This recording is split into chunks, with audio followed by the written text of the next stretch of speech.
Hey everyone, here with some thoughts on Mafia The Old Country. I finished the game in about 10 to 12 hours. I think is a very fair ballpark of how long you'll be spending this.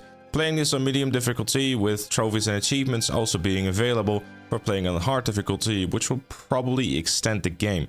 In terms of difficulty, by the way, I'd say that the gameplay is very much focused on you taking your time. If you're looking for a game that is very heavy on action-packed gameplay and stuff like that, this game is not going to be for you. If you're looking for a game that is much more focused on its narrative and telling a really cool story, as well as the acting in the game, which I definitely want to get into a little bit later, then this is definitely something for you, which is pretty much very much in line with like Mafia 1 and 2. So I guess if you really enjoyed those games, then Mafia The Old Country will be a game for you. Diving a little bit deeper into it, the first 2 hours of the game are definitely on the slower side, but for reasons mentioned before, the fact that it's a more narrative different game, it makes a lot of sense. If you can sit through that first 2 hours though and just pay attention to the story and the way that everything is kind of like developing and like the character building and especially the acting is something that was a real big standout for me. Honestly, it might be something really weird to say, but often you look at games and, you know, scenes are being acted out and stuff, and it's kind of whatever, but in Mafia The Old Country, there's really something that stands out to me, and that's something that I really want to highlight as well. Obviously, I can't show you too much as to why exactly because of spoilers, and I really would like you to enjoy the game yourself if you are going to play it, so I'll refrain from spoilers too much. But in terms of like the voice acting and everything was very authentic. I believe there's also even an option to play the game in Sicilian voices. I did it very briefly, but they talk so fast, even though there is like English subtitles, so they couldn't really follow along, so I stuck to English personally. They do these somewhat stereotypical thing in there where they throw an Italian word here and there.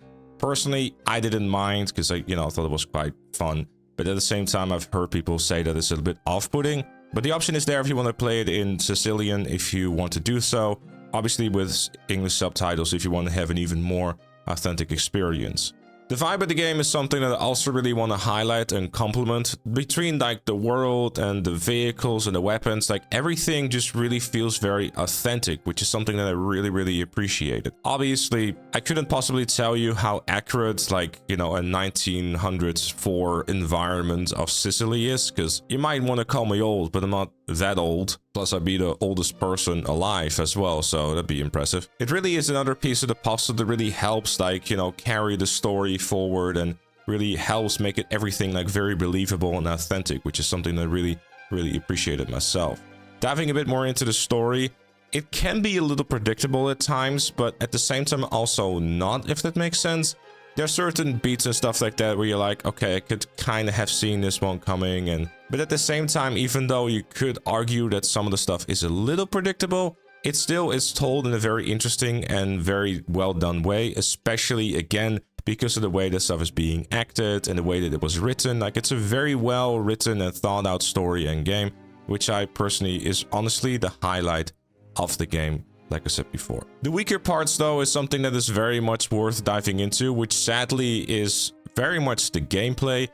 Mission structure is very similar. You basically get a variety of different things that you end up doing. You'll do driving, surprise surprise. You'll do stealth missions where you cannot get spotted or else you have to try again. You do gunfights, obviously, but most of those gunfights really are like tied to you being behind cover and taking your time with each individual shot. The way that the shooting in this game works is that you aim and then you wait for the reticle to become smaller when you then have achieved full accuracy. I don't know if there is any sort of perks or whatever, because there are these statues within the game that you can pick up that have like little benefits and stuff like that. So I don't know if there is something like that in the game, because I haven't found it myself that will actually help with that, but generally speaking, that is kind of the approach of the game where you go behind cover, you wait, you shoot, and then, you kind of rinse and repeat. Especially with the weapons being older and the game pace itself being on the slower side because of its more narrative-driven nature. Personally, I didn't really mind it because, again, it really fits the game itself. Having said that, if there is one thing in terms of the combat that really grinds my gears, is the way that they kind of lean a little bit too heavy, and that's putting it lightly, on using the knives for like the more boss battle type of things within the game. Now, under normal circumstances, I wouldn't necessarily mind it, but the knife fighting in this game isn't like... It's not very intuitive, it doesn't really... It's not super smooth, and it just kind of ends up like being a thing of like you dodge and then you... it doesn't... I would personally prefer like something along the lines of like a Mafia 1 or 2, where like the more bigger boss battles, you just have like a bunch of enemies which you have to fight through and then, you know, end up shooting up and whatever the case may be. Because the knife fights, definitely my least favorite thing about the game, and often it was, again, very predictable of how exactly you were going to like encounter the more major enemies within the game. Obviously, it doesn't happen all the time, but sadly, most of the time, that's what you end up doing, which feels a little crappy in my opinion, you know, especially when it's just like, okay, this is like, you know, meant to be one of the big bads type of thing in the game, but then you just end up going like, yeah, it's, you know, especially with how long it takes to, like, you know, take some of them down and how much countering and whatnot you have to do. You would almost kind of wish for the fact that they're using swords instead of knives to make it seem a bit more interesting. But overall, I really enjoyed my time with Mafia The Old Country. I think there is definitely like an argument that people have been making about the fact that it's a $50 game for 10 hours. I personally say that that's entirely up to you to decide. I personally thought it was really like worth the money myself, because I really enjoyed the story and I really enjoyed my time with the game. Obviously, like I mentioned, all my arguments as to why I did and some of the weaker parts and stuff like that will hopefully help you make an informed decision whether or not it's something that you want to check out yourself.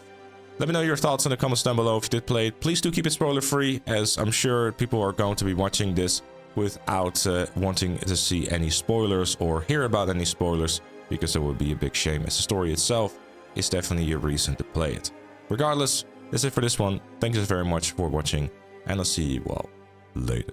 And one thing people are gonna ask and wonder about too, yes, there is free roam available. You don't actually have to like do anything like beating the game or whatever to be able to access it. All you really have to do is go to the main menu, then go to the car encyclopedia, if I'm pronouncing that correctly, and then select a vehicle, and you can just roam the world to your own desire in whatever vehicle you selected. It's not very alive, to be honest with you. The chapters do a lot better job of making the environment and the world feel a lot more lived in. However, it is something that you can choose to do if you want to do so. In terms of activities, not really anything there. And in terms of performance, as soon as you enter like one of the larger cities and stuff like that, the performance drops do happen.